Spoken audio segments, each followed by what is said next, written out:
И Кочани и Македонија се уште премалку произведуваат раноградинарски производи во оранжерии, особено вон сезоната, па преработувачката индустрија се соочува со недостиг на домати, краставици, пиперки и слично, за да може непрекинато да конзервира зеленчук.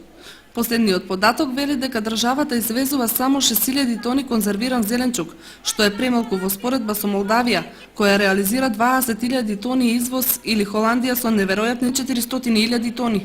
За да се обезбедат доволни количества зеленчук и во зимскиот период, владата размислува да ја укине царината за доматите и другиот зеленчук при увозот.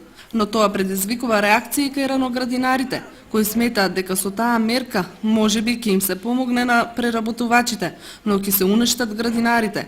Ако имаат иста цена увозниот и домашниот патлиџан, тогаш сите ќе се определат за увоз, а никој нема да произведува.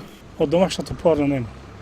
Не сум сега скоро купувала, оти не се сладки. Немат никаков укус, ни квалитет за јадење.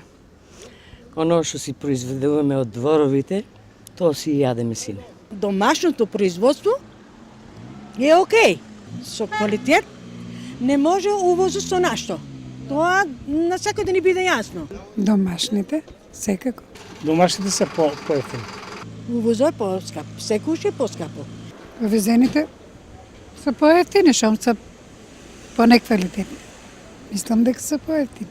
Наместо тоа, неопходна е долгорочна стратегија за зголемување на површините под оранжерии со цел поголемо производство, особено во регионите каде има геотермална вода и други поволности за успешно и доходовно производство. Инаку во Кочанско-Виничкиот регион под оранжерии се опфатени 30 на хектари површини, што со оглед на оптималните можности е